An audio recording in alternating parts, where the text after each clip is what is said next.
Effie's Cafe, a popular Israeli restaurant on Manhattan's Upper West Side, was recently vandalized. Graffiti was spray painted on the sidewalk. It read, "Form line here to support genocide. Israelism is terrorism. Israel is ethnic cleansing."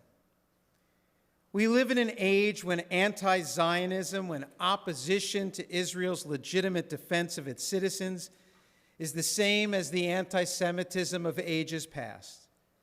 Such graffiti misrepresents Israel's policies. They distort its actions. On college campuses, Jewish students are accosted. This is anti-Semitic hooliganism. Don't buy the arguments. We are not opposed to Jews, only to Israel. Why is it that only the Jewish state is not only denied the right to defend its citizens, but denied the right to exist? The chant "From the river to the sea" means the end of Israel as a Jewish nation. Professor Ron Hassner, who is protesting Berkeley's failures to protect its Jewish students from these violent protesters, is doing a sleep-in. He has not left his office in over a week, and he argues that anti-Zionism is the worst form of anti-Semitism because its goal is to rob Jews of their only home. 2 weeks ago, the literary magazine Guernica, named for Pablo Picasso's famous anti-war painting and founded about 20 years ago, partly in response to the Iraq War, retracted an article written by an Israeli author. In this piece, Joanna Chen struggles with Israel's military response to October 7th and worries about the future of peace with her Palestinian neighbors. Chen is a translator of both Hebrew and Arabic poetry. She did not serve in the IDF. Instead, she worked with Road to Recovery, an organization that helps transport Palestinians to and from their medical appointments. She's not your typical Israeli. Then again, like every Israeli, she writes about her fears after October 7th. She mourns the murders of friends, some of whom were likewise devoted to Israeli-Palestinian coexistence.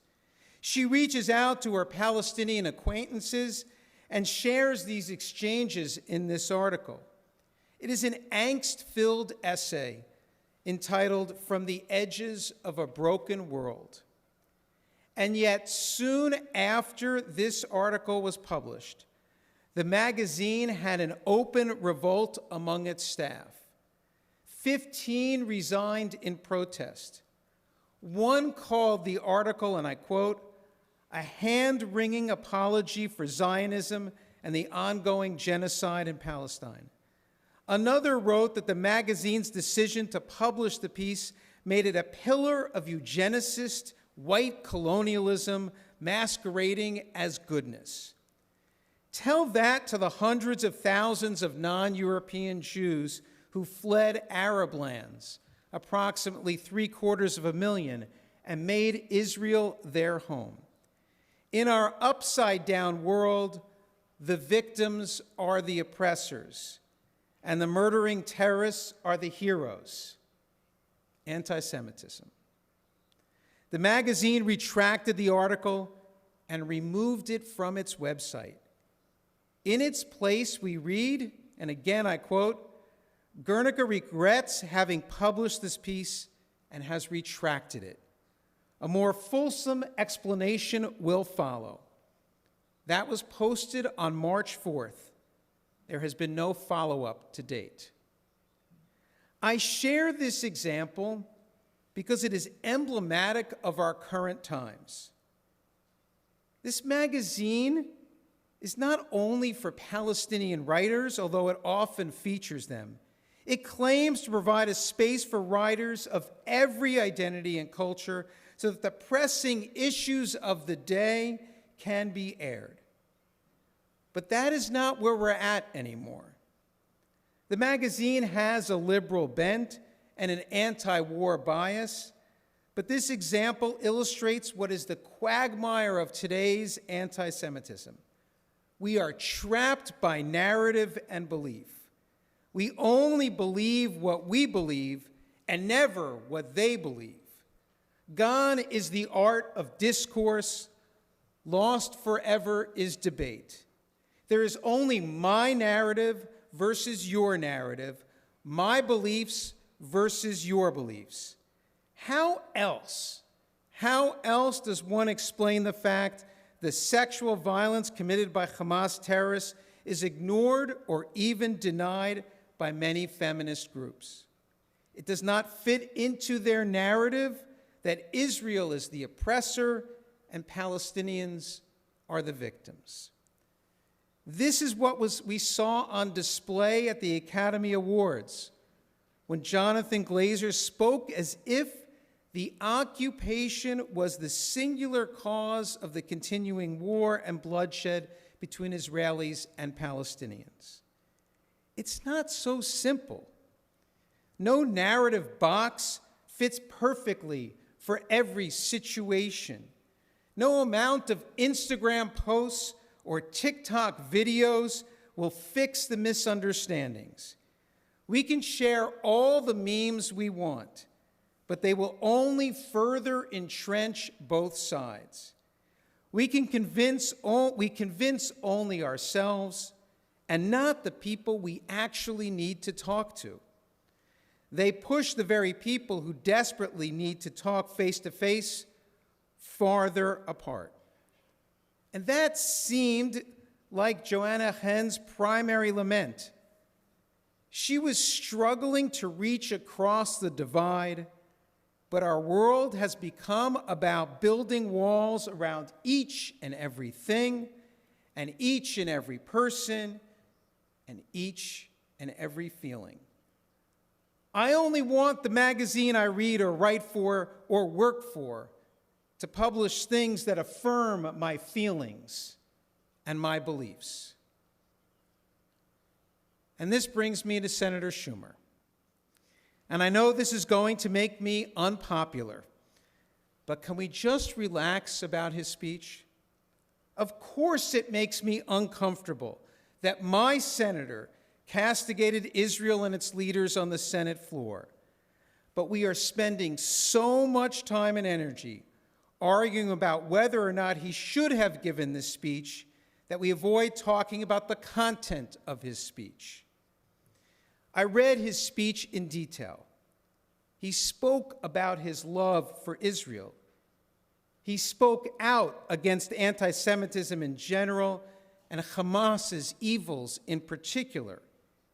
He spoke about the pain of October 7th and the ongoing suffering among innocent Gazans. He then said, in effect, and I'm paraphrasing, the goal of U.S. policy is peace between Israel and its neighbors, most especially the Palestinians. And there are 4 obstacles to achieving this: Hamas, radical right-wing Israelis, Palestinian Authority Mahmoud Abbas, and Prime Minister Benjamin Netanyahu. I'm not going to parse his arguments at this moment, but I think we should engage his ideas. We should debate the content of his arguments. Yes, I am uneasy that he proclaimed them so publicly.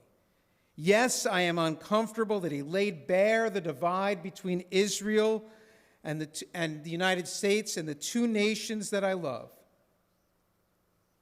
And I am most especially uncomfortable that he urged for Israeli elections. But our arguments about the appropriateness of this and statesmanship avoid the debate. Given that Israel is the recipient of U.S. aid, Americans can debate whether aiding Israel is in American interests. Americans are allowed to criticize Israel when they feel it falls short of meeting American values. I strenuously disagree, but it's not illegitimate for the U.S. and its leaders to offer pointed criticisms of Israeli policy. If we believe in free speech, then we must believe it for our elected officials. We have a voice. It is heard every November. And until then, let's argue even with those with whom we disagree. Let's not confuse our friends, however uncomfortable they make us sometimes feel, with our enemies. This Shabbat is called Shabbat Zachor, the Sabbath of Remembrance. It is the Shabbat immediately preceding Purim, which begins tomorrow evening. On Purim, we recall the anti-Semitic wrath of Haman and our victory over his hate. On this Shabbat, we remember Amalek, our ancient enemy who attacked the weak and frail Israelites who marched in the back. Sometimes I think things seemed clearer back in the ancient world. Friend and foe were more obvious. Of course, the world was equally dangerous, but those lines appeared clearer. Perhaps that is the benefit of hindsight. Then again, maybe our current predicament is more because we are so trapped in our silos that we can no longer even give countenance to those with whom we disagree. We refuse to engage with those who profess even abhorrent ideas. We appear to be forever playing defense, but our tradition, both the Jewish and the American, is about engaging and debating ideas. We use our words as weapons. We use our pens as our armaments. When I was traveling in Madrid this past January, I saw this graffiti scrawled on a wall near the apartment I was renting. It read, "Free Palestine." And someone had come along and added, "From Hamas." And then someone else had come along later and crossed out Hamas and wrote, "From Israel." And that seems like the perfect metaphor. There is plenty of wall space left for the debates and the arguments to continue. Violence must be met with a vigorous defense, and if necessary, an armed defense. But I'm going to continue fighting words with words.